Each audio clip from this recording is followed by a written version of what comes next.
Greetings all, FerrariMan601 here. Last week, ASR released this version 0.5 beta for Assetto Corsa, the 1995 Ferrari 412 T2. At last, 3 times I've said at last, now it's 4. The 412 T2 is back in Assetto Corsa. After the biggest round of AC updates to date last November, the 412 T2 by ASR in 0.1 beta spec had been rendered entirely unusable. Kunos changed the way the sound architecture works in the game, particularly on the external sounds. It left us with a 412 without sounds, and it was just bad. We couldn't drive the car, I couldn't feature it in any videos, it was a great loss. However, ASR, they did not forget about the last Formula 1 V12, and they have brought it back up to snuff here in 0.5 beta. Wonderful, wonderful to see this car back in Assetto Corsa. However, what have we got going on here with the 412 T2?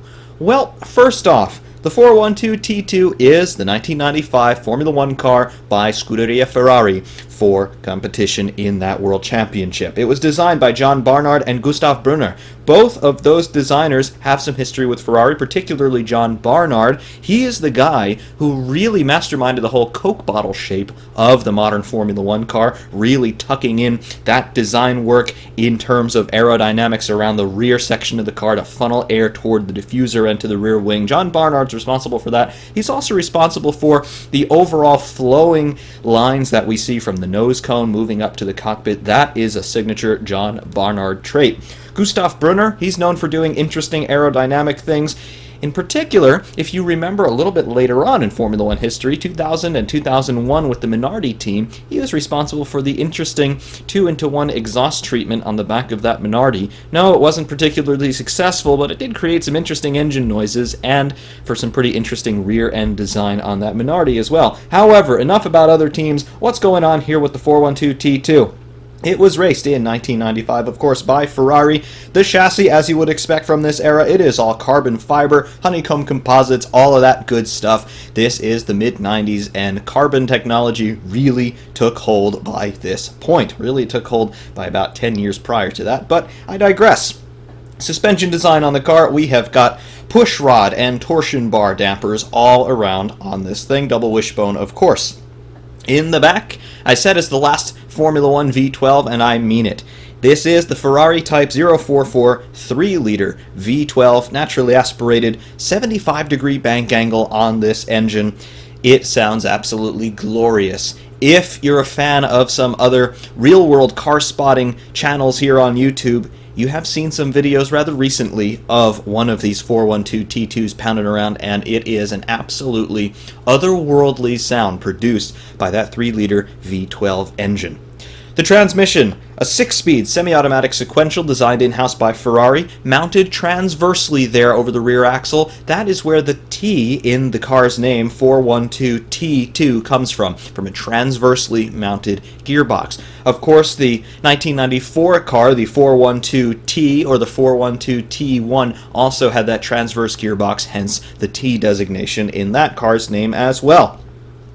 Fuel was supplied by Egypt, as you can see by the decals there on the rear wing. The tires were supplied by Goodyear. Big slicks, of course, in 1995. In terms of competition history, the car was driven by Jean Alesi and Gerhard Berger over the duration of that 1995 season. Jean Alesi, quite memorably, took his first and only Grand Prix victory at Canada that year, driving this car. Absolutely wonderful bit of F1 history made with the 412 T2.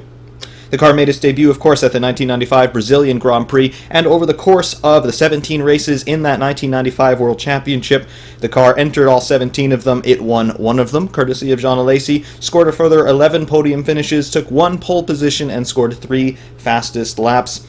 Regardless of that record, however, it was no match for Williams at the sharp end of the field in 1995. The car managed to score 73 points for the Constructors' Championship, netting Ferrari 3rd overall in the overall Constructors' standings that year. After 1995, it would be all shake-up at Ferrari. Both Jean Alesi and Gerhard Berger would leave the team and go on to race for Benetton. They would be teammates yet again, but somewhere else.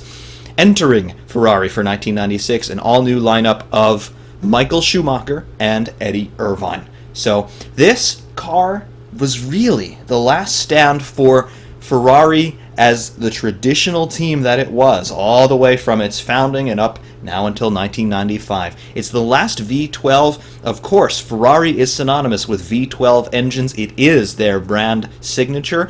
Every Ferrari flagship road car since the F50, also coincidentally in 1995, has been powered by a V12 engine, a tradition that continues all the way up to this day with LaFerrari and the FXXK, the track-going variant of that car. And of course, as the brand signature, Ferrari kept the V12 engine alive in Formula One for as long as it was possibly feasible. 1995, of course, pretty much the rest of the field had moved over to V10s. There were some V8s at the tail end of the field. However, the V10 was the more powerful engine. It was the lighter engine as well. It revved higher. It was more reliable. Ferrari took one more year with that V12 glory. And unfortunately, since 1995, the V12 has fallen silent in Formula One.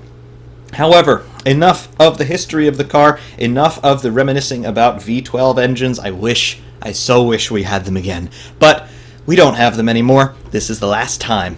What have ASR given us with the 412 T2? Again, 0.5 beta spec on this car is significantly rebuilt from its previous iteration, which was well over a year old as of last week.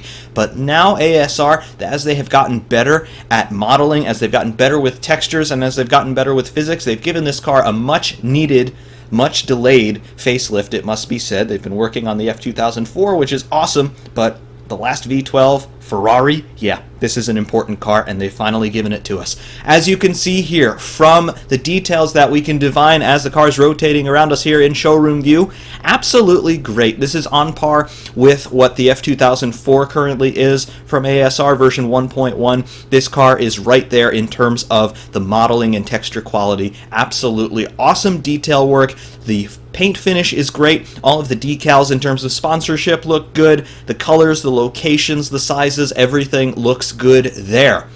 The rather haphazard Ferrari liveries of this era do come into evidence here. You can see on the front wing there just some random decals from some sponsors stuck onto the front wing end plates, as they were apt to do in this era. Of course, onto the side pods as well. You can see Egypt Fuels, BBS, SKF, I'm not quite sure what that company is, and then of course Mandani Marelli for the electronics, Brembo for the brakes, and Pioneer, that's an electronics and audio company. They were big in the automotive market in the 90s, and I do believe they are still around. But yeah, Ferrari just sort of stuck sponsor decals wherever they would fit back in this era. I have to say the liveries have gotten a whole lot better as Formula One and as Ferrari have continued to move onward from here. But that's the charm of this car. It does look a little bit cobbled together from a livery standpoint, but it is very much a very good car when you go underneath. No, it was not the most competitive. No, it was not the most successful, but it's a V12 Ferrari Formula One car, so how bad could it really be? ASR, of course, doing great work in all of those departments.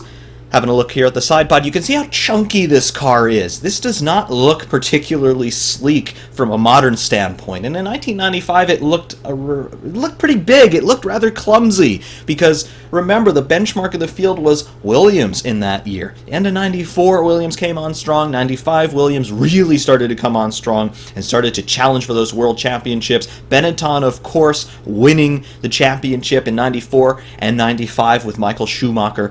But Williams became the team to beat toward the end of 95 and then 96. They started to run away with everything. Ferrari, not only in the engine department, but in the aerodynamics department as well, they were left scrambling, trying to find a solution to slim their cars down and to make them more efficient from an aerodynamic standpoint. So that's another reason why that V12 engine had to go away. It was just too big. 12 cylinders.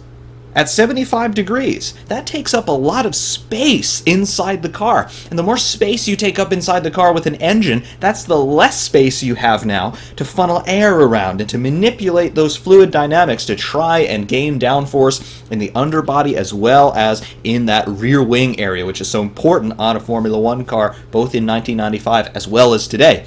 But, again, the V12, this is the last one. Just want to make that absolutely clear.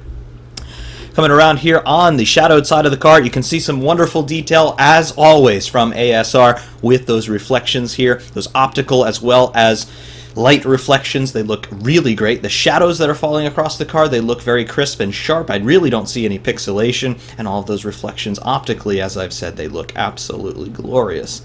Wonderful, wonderful textures, as always, on this car.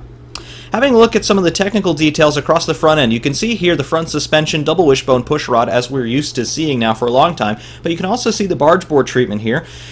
Just below the Ferrari Scuderia logo, you can see the main barge boards, the primary barge boards here. They're very simple, they're not very tall, but they are quite long. They start from the rear wishbones, the attach points, the rear attach points on those wishbones, and then they go all the way past the radiator inlets on the side pod. So very large, but rather slim barge boards for the primary barge board treatment on this car. However, if we look underneath the front suspension, underneath where both of the wishbones are, you can see a frontal barge board section completely independent from the rearmost primary section, but you can see that the suspension elements, the lower wishbone, passes through that barge board. Really nice touch, and of course that's all designed to start getting air funneling underneath the car, directing it toward the radiator inlets on the side pods, as well as to start directing it around those rear tires, believe it or not, because those wheels sitting out there in the air, they create a lot of drag. Looking across here from the front, you can see the front suspension pickup points. Very nice. I love the detail in there with where the wishbones are actually bolted to the chassis. You can also see the tie rod for the steering coming out of the center section of the monocoque. Really awesome. Looking back toward the side pods, you can see the radiator matrices in there on both sides. Very, very nicely done. We can stop the rotation and take a closer look at all of the decals here on the nose. Brilliant, brilliant, brilliant. The only question I have is about that Italian flag. You can see that it's not entirely sure how to describe it, but you can see that you've got little pieces of flag moving down the nose, and then you see the primary image of the flag. I'm not entirely sure if that's exactly what the car looked like, or if that's some sort of a fault. I'm hesitant to call it a fault because ASR would not overlook something like that, but it's the first time I'm seeing it on this car. Again, I'd have to look more closely at some pictures of the car back in the day to see what that livery really was up close. Across the front end here, we can see that front wing. Very, very simple of the era, you might say. It's very similar to the wing on the Williams FW19 that we've also taken a look at. Of course, this car is 2 years older than that example, but you can see basically a single main plane wing. You can see that neutral lowest most section there, and then you've got the upper flaps generating all your downforce.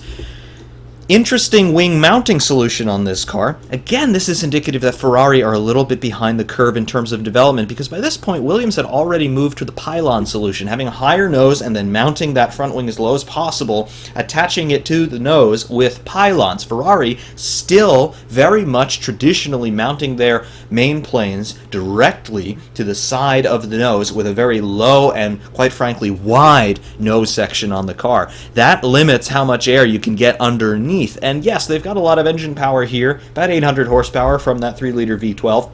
However, aerodynamics became of utmost importance, really starting in the early 90s, but particularly after the banning of the active suspension systems, after the FIA said you cannot manipulate your car's chassis attitude to influence the dynamics very much. You've got to find other ways, other passive ways to manipulate that airflow, and of course you've got to get air under the car to do that. So Ferrari very much behind the curve there, and this was something that we began to see them put right in 1996 with the F310, this car's immediate successor.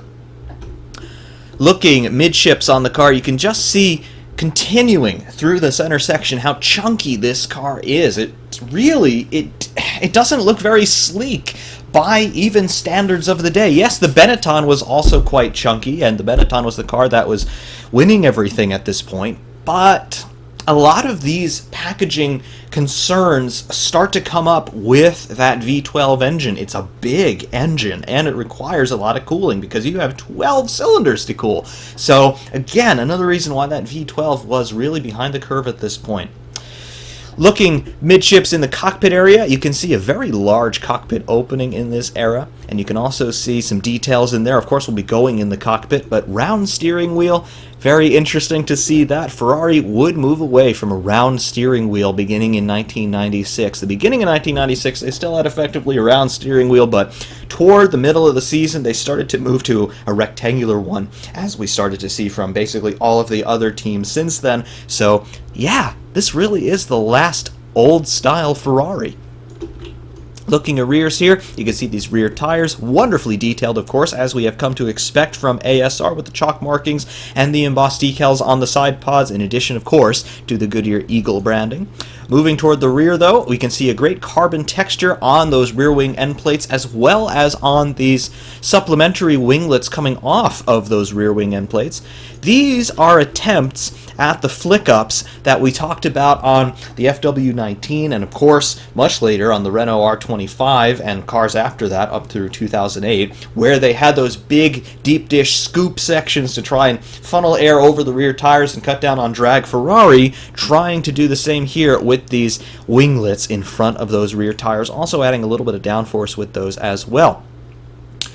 Moving to the rear proper of the car, we have got ourselves these exhaust outlets coming out of that V12 engine, some of which you can see if you look closely underneath the bodywork. You've got the tail end of the radiator matrix there, and then you can see the exhaust primaries coming out of the engine, and you can see the engine block and the cylinder head. Very, very cool. Again, 3 liters on that V12 engine. At the back, we've got a diffuser. Interesting to note that this year, 1995, was the first year that the cars had to be designed with that step plane. After 1994, particularly the events at Imola, the FIA said we have to slow these cars down a little bit, we need to cut that downforce, and at this time the cars were still generating quite a lot of downforce from the under tray, so the FIA said you've got to have a center section of the floor that is lower than everything else, but you've got to have a plank on it, a legality plank, at the time made of wood. Now it's a composite material that we can measure before and after the event and see how much of it is worn away. If you've worn away too much of that material, we're going to throw you out of the event. Michael Schumacher found out the hard way about that at Spa. However, that was the rule. You've got to mount that plank on a step plane. So that step plane where the plank is the lowest part of the car, and then the rest of the floor is raised by, I believe, 50 millimeters relative to that plank on the bottom, and now that is where you can start to manipulate the air. The higher up that reference plane is, that raised section is from the ground, the less efficient it's going to be. Like we talked about on the Lotus 79, Formula 79 if we want to be correct, if you can get the under tray as low as possible, and ideally if you can seal it, you could create ground effect that way. They were not allowed to seal the under tray anymore. They weren't allowed to do that in 1994 either, but if you've got a flat plane down there, you can get a more consistent flow. If you've got to have the step plane in there, you can't do that as efficiently. So this is where we started to see the advent of the diffusers at the rear, and you can see Ferrari's attempt at it here in 1995. It's very rudimentary. It even looks somewhat crude, especially by modern standards, but given the packaging constraints that they had with that V12 engine, this was Ferrari's best solution at the time. You can see the beginnings of that center section of the diffuser, that central tunnel that we started to become very familiar with after this year, and outboard of that you can see the primary elements of that diffuser as well. The exhaust primaries coming out over the top of the diffuser, they're making no attempt here to blow the diffuser. They're neither trying to blow that rear beam wing either. The two lower plane elements of that rear wing, the exhaust outlets are nowhere near those, so everything is passive here. It is just airflow. The exhausts, they position them just to get that exhaust away from the car. They're not trying to do anything creative with it aerodynamically.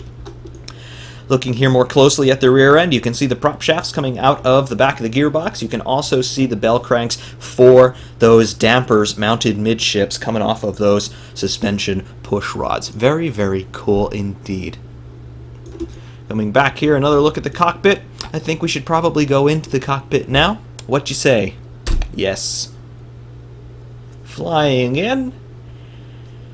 Very, very gracefully, and here we are in the cockpit of the 412T. This is basically the eye point, so we're going to be driving it from essentially this position, so you can start to get your bearings. Lots of visibility here. The tub does not come up very high. It really does not impinge on your sight lines at all. The mirrors are exactly where you want them. You can get a great sense of where you're positioned relative to the corners and other cars as well because of where those wheels are. You can essentially see the entirety of the wheel. There's a lot of space for your eyes to wander in this thing, so you're very connected with where you are on the racetrack. Looking at the dashboard detail, this is 1995. We're in that transitional zone between analog and digital. Few digital details on the car. You can see we've got a digital LCD screen there on the dashboard. That's a rev counter, and when the car's fired up, we'll also have a gear display, water temperature, oil pressure, things like that, lap time. But right now we've just got that tachometer. The tachometer reads all the way up, I believe, to 19,000 RPM. The engine does not rev quite that high. We'll be shifting around 16,000. We'll talk about that a little bit later on. You do basically end up short shifting in this car for the moment. However, looking at other details, you can see on the dashboard there are quite a lot of controls on the actual dashboard. You've got that primary switch up to the upper left. That's your ignition, start and stop. You've got a button for reverse over there on the left. You've got, I believe, settings for the engine mapping. Over on the right and left sides of that dashboard, the two analog switches there. Additionally, you've got brake bias on the lower right of the dashboard, and then you've got the steering wheel. Of course, semi-automatic gearbox on this car, so paddles up on the right, down on the left, as you would expect. You've got a button for radio, I believe. You've also got another button for neutral that we can see, and then there are a few other modes, probably page modes on the dashboard that you can access with the steering wheel. Also, there's probably a button for the auxiliary oil pump as well as the rear light. Other than that, though, everything else still taken care of by dashboard mounted control, so it's very interesting to see examples from this transitional period between analog and digital. Additionally, in the cockpit, we have got a fire bottle down on the bottom. The driver's legs would be over top of that, so that's mounted on the floor.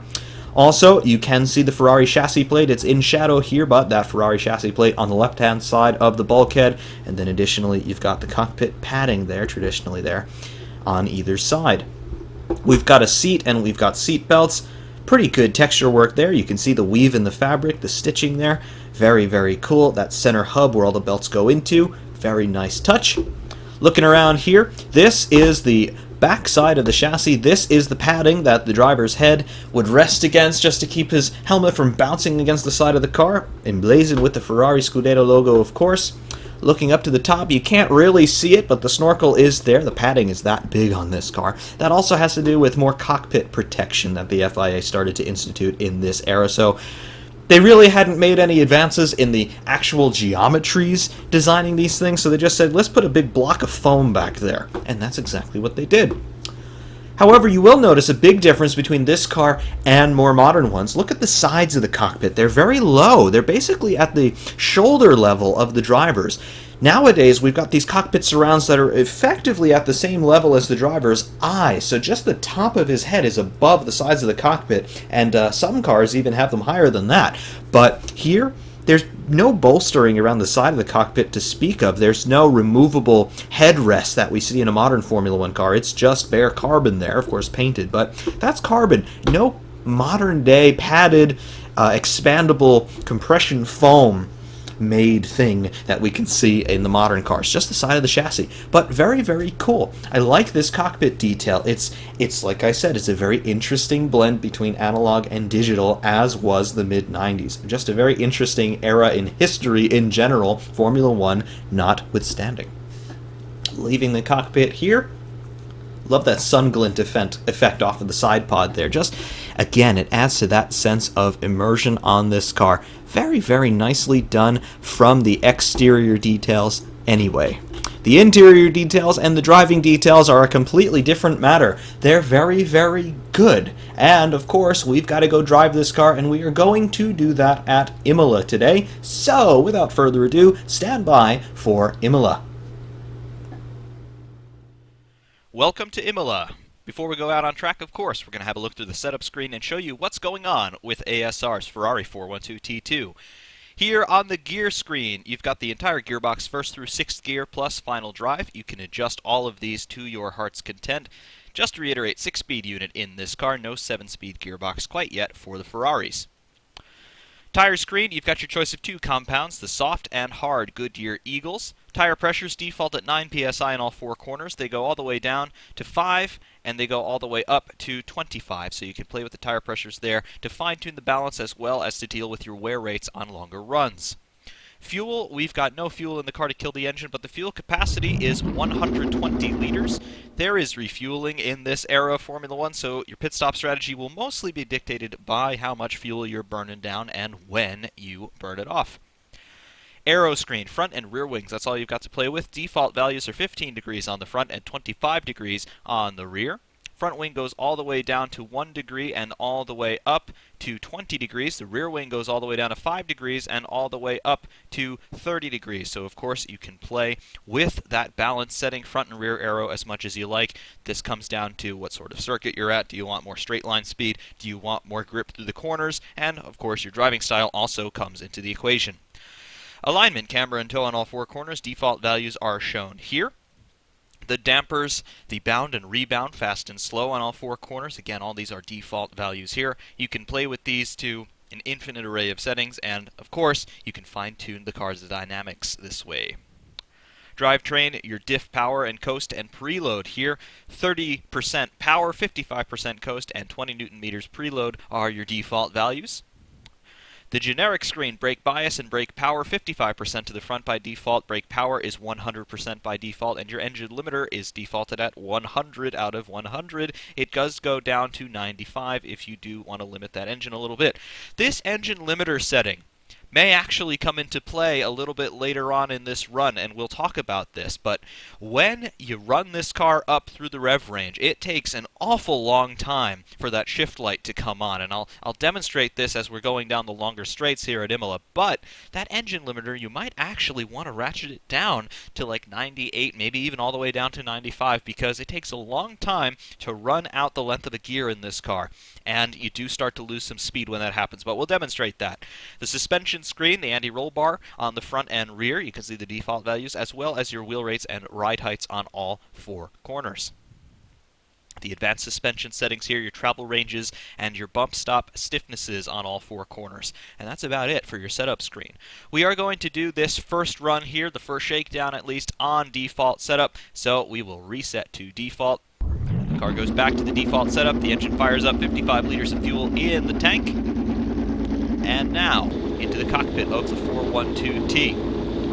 You can see all of the instrumentation on the dashboard has now come to life. You can see that LCD in the center showing our gear. We have a tachometer which reads all the way up to 18 or 19,000 RPM. We won't be revving it quite that high. This engine's not capable of it, but you can also see the fuel level there in the center right of that LCD. In the center, you've got your gear indicator showing N for neutral right now. It does go all the way up, N to 6, and then all the way down from 6 to R for reverse if you do ever find yourself needing to punch up reverse when you're out on track. Below that, we have our current lap time ticking away there, just kicking past 6:37 at the moment. And then, of course, on the left-hand side of the dash, you see those 2 red lights. That's showing us that our pit lane speed limiter is active at the moment. As always, though, we have some instrumentation on the screen for you in the lower left with the pedal traces. And that's about it. Let's head out on track now for the shakedown run.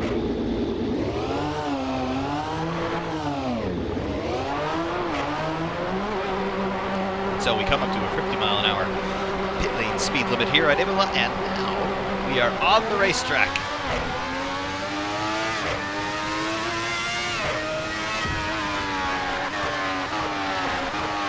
Let's be sensible here and get some heat into the brakes and tires. We were sitting in the pit lane for quite a while. We are running on the soft tires per default.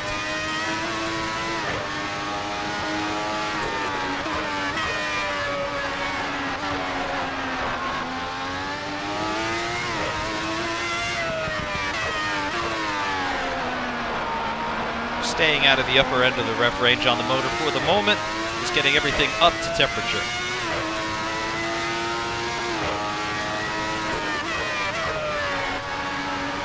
Already It feels like there's plenty of grip, and there is plenty of grip. Slick tires and some big wings on the car, so it's not wanting for grip, at least at these more moderate speeds.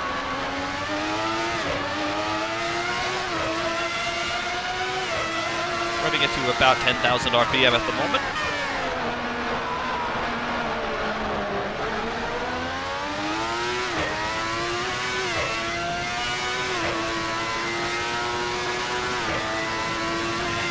Down now through the Rivazza corners. I've got good brake feel. Tires are starting to get there for me. They'll need another lap or so to really get into their working range. But coming down, the start-finish straight here at Imola, pulling 5th gear finally. And across the line here to start our first flying lap. I'm still in 5th, I'm not accelerating anymore. I've got no shift light. That's a problem, yes. Immediately out of the box, we encounter our first problem so far with this mod. I am always hesitant to criticize any mod developer because I don't know how to do this for myself. I am not capable of doing a better job.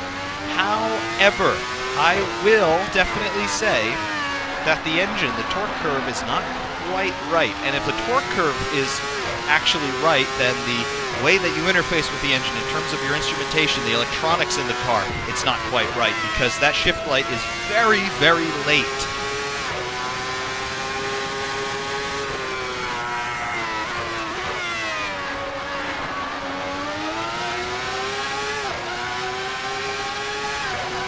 See how long it takes if I change up at the lights and just ignore my better senses of driver intuition.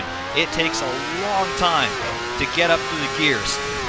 And the acceleration does not quite carry up into the upper regions of the torque curve.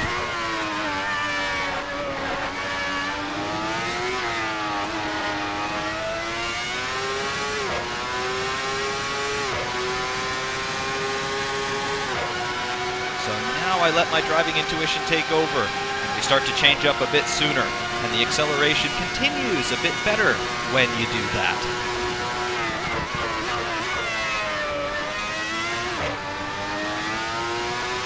However, now that we've got 2 laps on the tires, everything is well up to temperature now. The brakes feel good. The car feels like it's going to be there for me. We can start to talk about the overall feeling and the overall balance here on default setup. Generally, good. That's the best adjective I can think of right now. It feels good. Everything feels pretty stable. It does not feel like it's squirrely at all. The back end, turning into corners, feels like it's very planted. If anything, there is actually quite a bit of understeer initially on that first bit of the turn, and as you can see, I can put in a lot of steering angle in the higher speed corners, and the car's a little slow to react. This is, of course, done for reasons of accessibility. You want people to be able to get in this car and immediately start turning laps without feeling discouraged. So yes, I understand that, and a lot of mods, be they ASR mods or mods by other groups, they tend to err toward understeer on default setups, and that is totally reasonable and understandable. However, you are going to want to dial that out if you do know what you're doing. However, through the medium and low speed corners, the car feels very positive. I can definitely place the front wheels where I want them relative to the apex, and everything feels totally fine in that regard. However, coming down the straights, the electronics start to annoy you. Again, with that shift light being so very late. You run out of steam in 5th gear long before that shift light comes on, telling you, hey, it's time to go into 6th. So you do have to listen to the engine, or at very least keep your spare eye on that LCD to show you where the tack is, so that you know, yeah, I'm running out of steam, I should probably change up now, even though the car has not told me to change up yet. Through Tosa there, great grip, no problem at all finding the apex. The car's not wandering at all. If anything, like I mentioned, it is biased a bit toward understeer.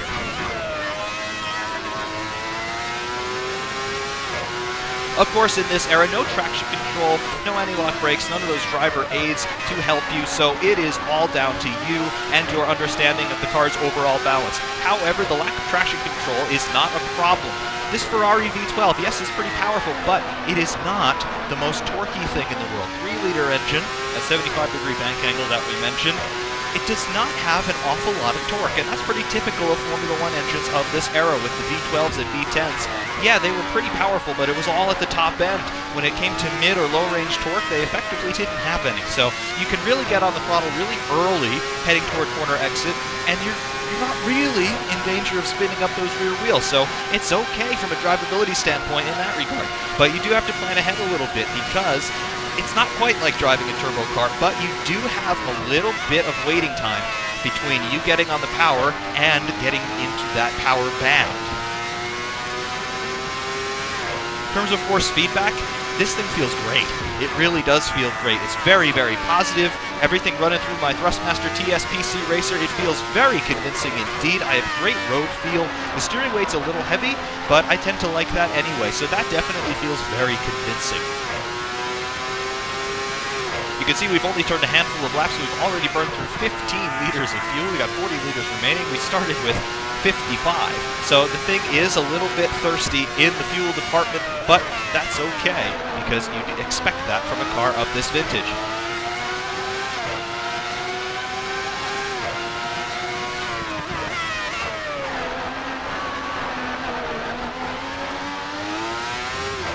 A little bit of oversteer going through Variantazza, no problem there.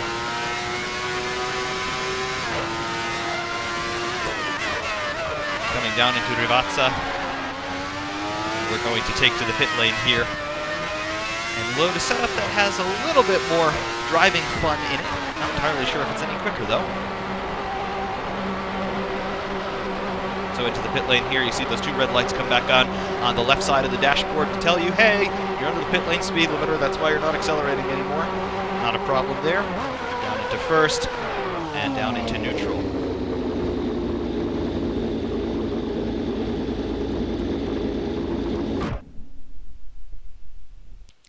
So back to the pits with us. We are going to load up my setup here. Go through a little bit of what I've changed. I've shortened the gearbox a little bit because we don't need to be doing 211 miles an hour down the start-finish straight here at Imola. There's just not enough space to do it given our engine power. I've not touched the tire compounds or the tire pressures. A little bit less fuel on board for that particular run that I did. However, we can add some more. Fuel level's pretty irrelevant in terms of how the car is going to feel because it changes over the course of the run. Aero, I have taken off some rear wing. I have taken off some front wing as well, but I do like the car to be a little bit pointy. I like its attitude to be nose heavy, so I've got a little bit more front wing than I've got rear wing relative to the overall balance, of course. Alignment, I haven't touched this. It feels pretty good from default, so I don't see any reason to touch it. Damper side, haven't really touched this either yet. I do need to do a bit more work on this car, I will admit. Drivetrain, I've added a little bit more diff power, and the coast I didn't touch. I didn't touch the preload either. Generic settings, slightly more brake bias to the front. Brake power still at 100, and this engine limiter, this is what we are going to touch here for this run. I still have it at 100, but as you saw, it does take a while to get into the shift light there, so especially in fifth gear. So let's bring it down to 95 and see what that does for us. We will be changing gear a little bit earlier, but it might be a little bit more of an overall tractable experience. Suspension, a little bit less rear anti-roll bar there, and I have lowered the front ride heights ever just to, again, put a little bit more rake into the car, a little bit more pointiness on that front axle. Otherwise, everything else is still pretty much default here. So, back into first gear, back into the pit lane.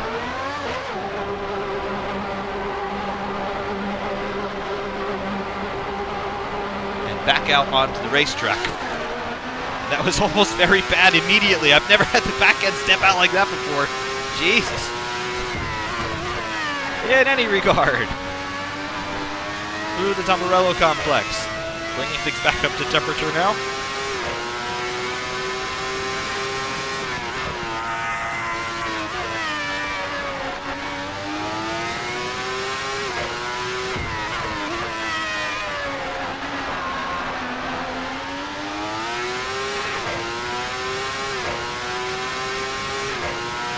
Now you notice, we hit the rev limiter earlier, which is okay. However, we don't get a shift light at all anymore.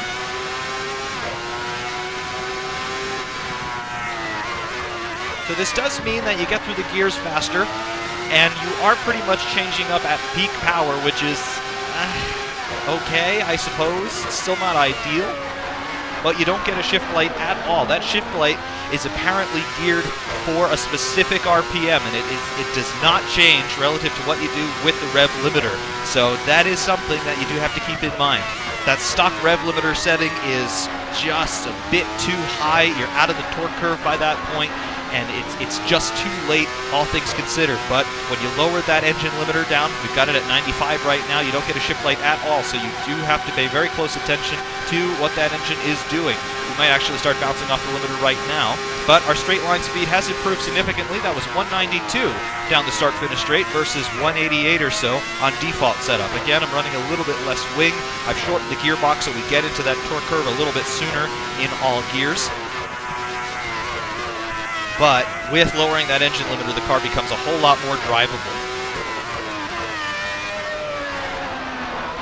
A little bit more brake bias to the front. Again, just some more positivity on the front axle. That's what I personally prefer.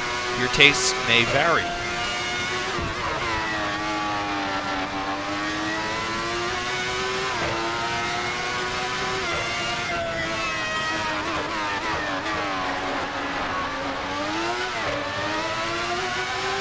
Little bit of squirreliness there going through Acqua Minerale on the exit. Not a real problem. Variante Alta. Curves, curves. And power.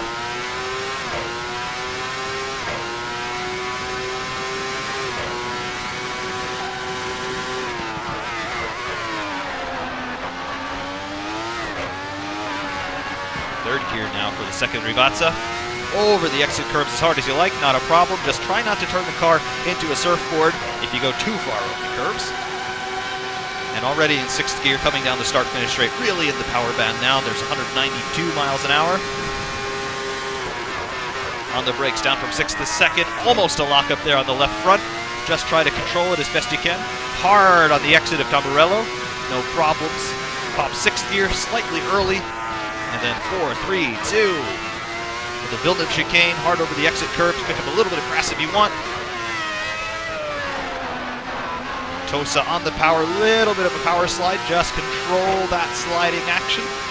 Into fifth gear, up the hill, over the crest, wind it out in fifth, down to third gear for Piratella, no problem. Over those exit curbs, tuck it in a little bit early there. For the approach shock meter around into fifth gear, and down to second. And over the exit curve, short shifting into third to control that wheel spin. You will get a little bit of wheel spin if you turn that engine down a little bit. You're into the torque curve a little bit earlier once you change down. Well, when the revs come down and you change up for your upshift.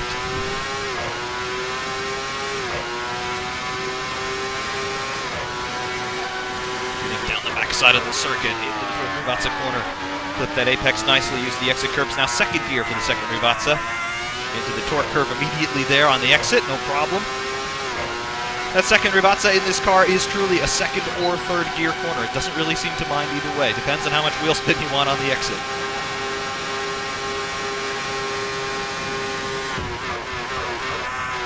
Second gear, that was a proper apex that time.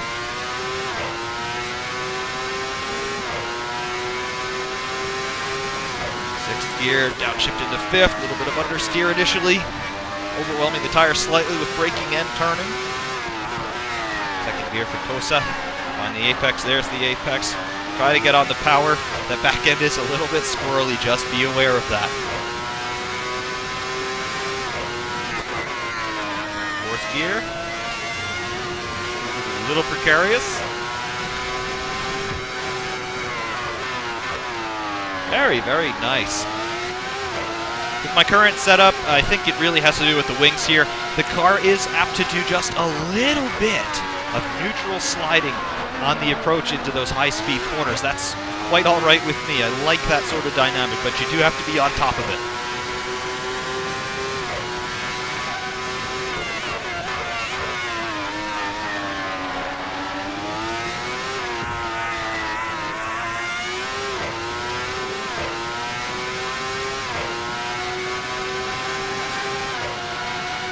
Coming up for the lap time, that's a 1:23.580, I believe. Can't quite read that display.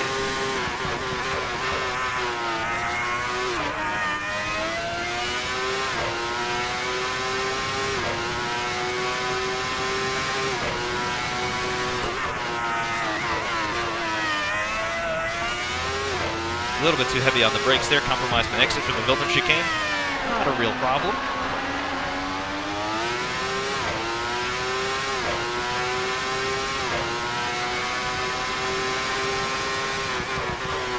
Third gear through Rotella, great.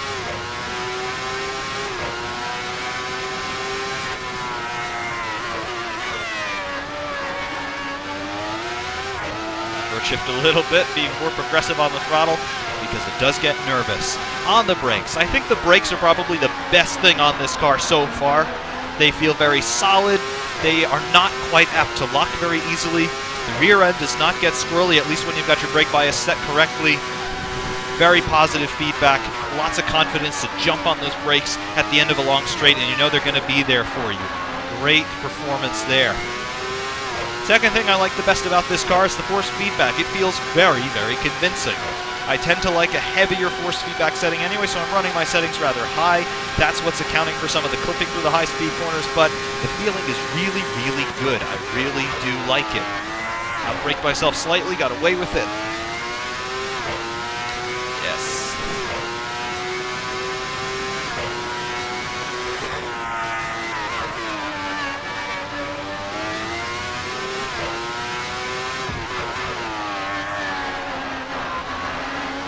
Very cool.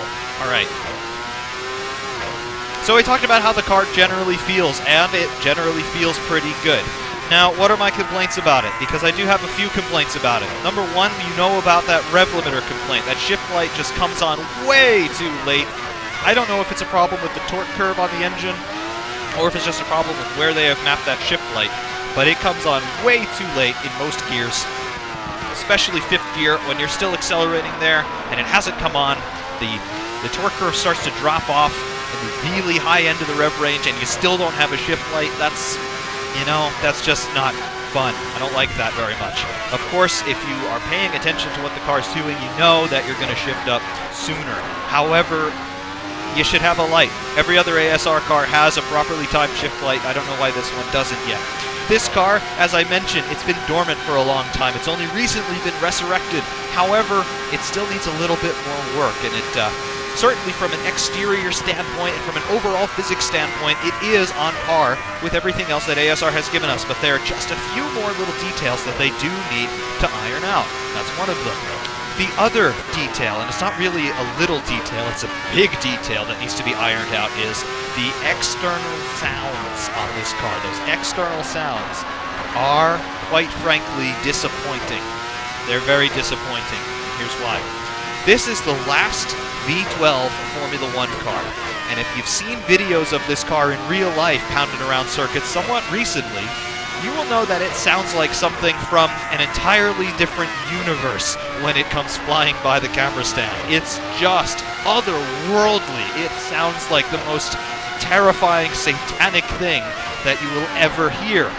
And that's just not captured right here. It's just not. This car, yeah, the sounds they're appropriate. They're very appropriate, but the samples are all wrong with the audio on this car. You can hear it looping on the external view, and that means that the sample is way too short, or they accidentally set the loop to be too short, because you can hear the loop. It resets itself after about 3 seconds, and in most external camera angles and the flyby shots, you can hear that happening, and it just does not sound at all realistic, and that's a big letdown so far with this car in beta spec, because this is the Last V12, it's a Ferrari. We all should just melt when we hear the sound of this engine, particularly in the external view, and we just don't at this point. Again, I'm hesitant whenever I lay criticism in anyone's direction. However, I think it's warranted here. The sounds are just not good enough. They will be good enough. I have a lot of faith in these ASR guys, and they have done some wonderful jobs in the past with external sounds. I'm talking about the F2004 in particular, but this one is just not there yet. I know you guys are working on it, and I have every reason to believe that you will ultimately deliver when this car goes to 1.0 spec. But right now, not quite it. You've done a much better job on the 1990 and 1991 cars with your external sounds. Go in that direction, ASR, if you must, because those are good. This is not. Not quite. The internal sounds, though, as well as you can hear them right now underneath the sound of my voice, they are definitely quite appropriate. I don't know if they're quite loud enough. I don't know if they're quite harmonious enough, because these V12 engines, they do have a lot of very rich harmonies going all the way up and down through the sonic register.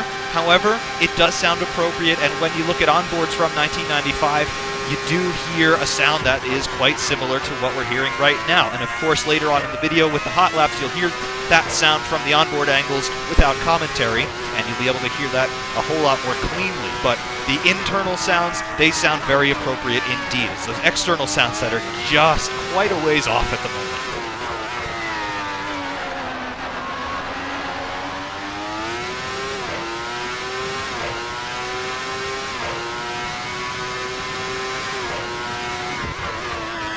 To the fourth gear on that power.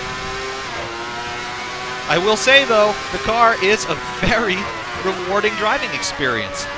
You know that it's not quite the fastest thing that you'll ever drive.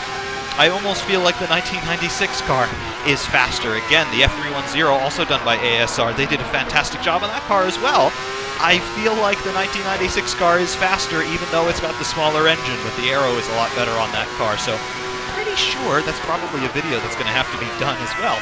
But aside from that, aside from understanding that you're lacking the ultimate pace, the car's a very rewarding one to drive. It's a V12 Ferrari Formula 1 car from the mid-90s, which I personally believe the 90s were the coolest decade in Formula 1 from a technical standpoint, because we just had so much technical innovation in such a short time. We started the decade with active suspension, we ended the decade with teams playing with traction control and all sorts of really exotic compounds going into the construction of the cars and the engines in particular. I remember Ilmore using beryllium compounds in the pistons in the engines from the McLaren cars. Just all kinds of wild technology going on, and then of course the computers really came into the equation in the 90s. So the 90s, a really cool decade, but amidst all of that, you had this car, which in a lot of ways was still very old school, and it's a V12 Ferrari. That's everything a Ferrari should be.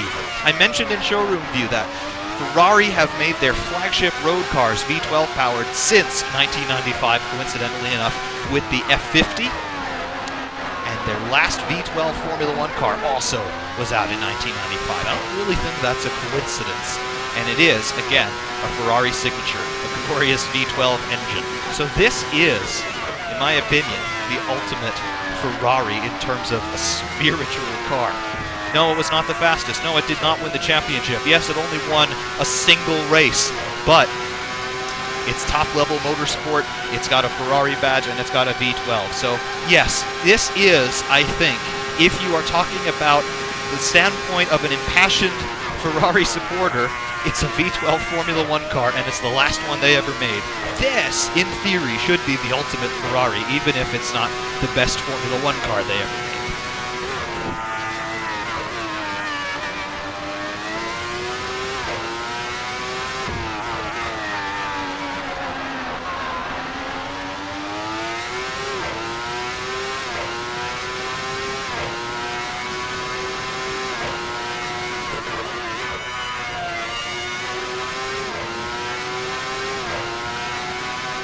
In terms of the driving dynamics, as I mentioned, it's very rewarding. It also feels very predictable and very stable. We're pretty long into this run now. We've just got 13 liters of fuel left. Where did all that gas go? And everything feels very, very stable, very tractable. I'd have no problem at all putting this together for a full race distance. Everything feels fine. It hasn't even come within a prayer of putting me off yet. It's a very responsive and predictable car. It feels like it's working with me rather than against me, and with a little bit more setup tweaking, I think it could be faster still, but I'm pretty satisfied with where it is right now. We have done 16 laps on this run. That's pretty good, I must say.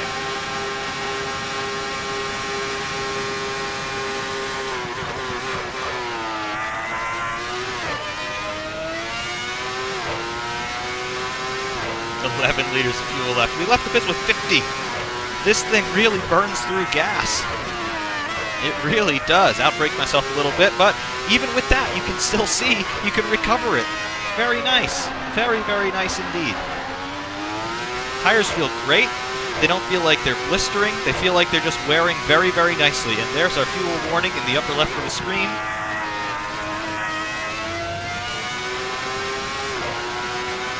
Gearbox is very good.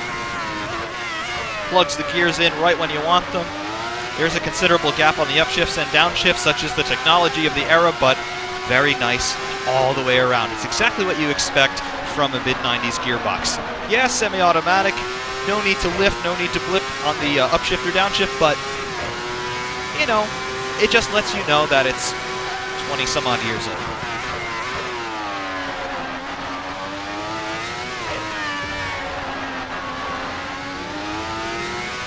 One more lap here before we pit for reason of fuel starvation.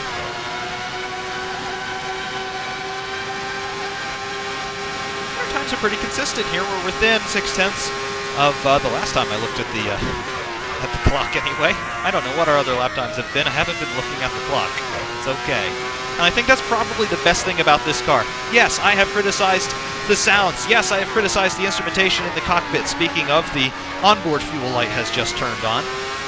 But it's a very nice car to drive. It really is. It feels like a Formula One car. It does, but it also feels more accessible than that.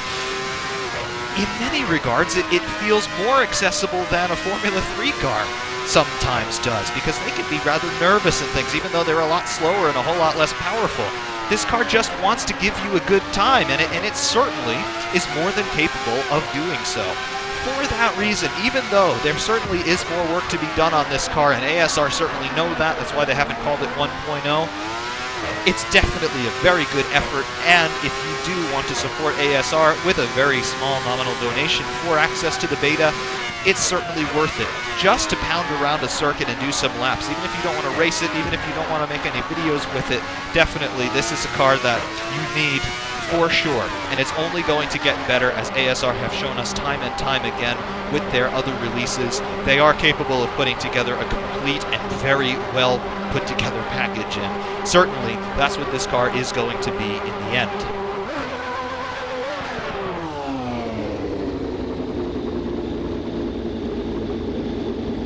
Back into the pits here at Imola.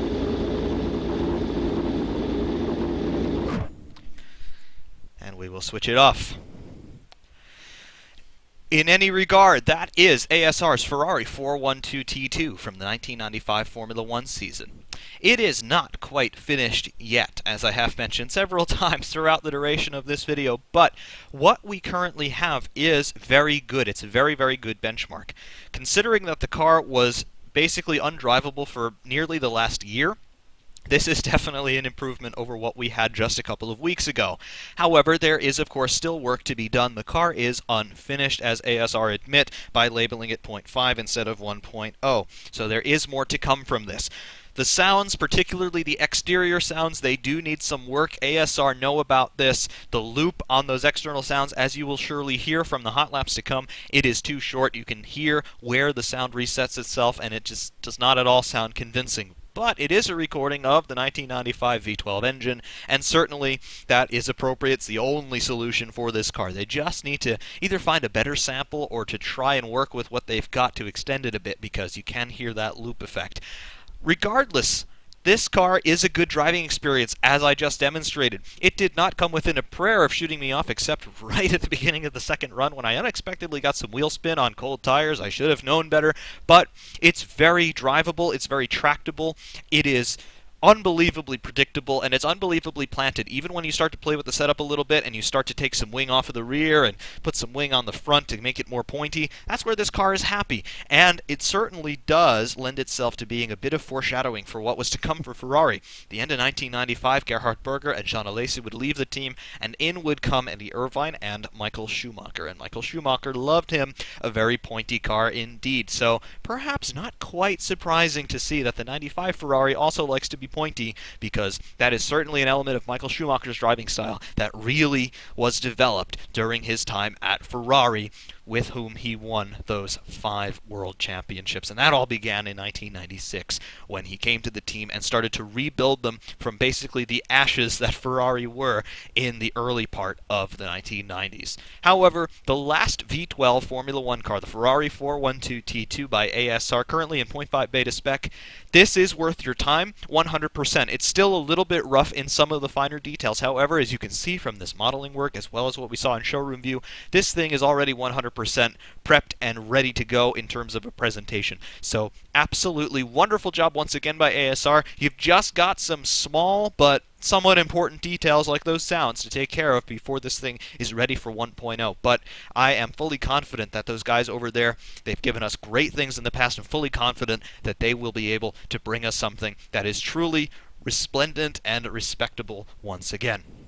However, hot laps are to come in this video, so please stay tuned wherever you are. You've got another few minutes to watch without commentary here from Imola, hot laps from external as well as onboard views. Until then, however, I just want to say thank you all very, very much for watching, and I very much appreciate your continued support and engagement with the channel. We've passed 2,900 subscribers, which is a really, really cool milestone for me. We are in that final countdown to 3,000. That will be a very cool day indeed. However, everybody, thank you very, very much for watching. Stay tuned, please, for the hot laps. Ferrari Man 601 saying thank you very much, and we will see you soon.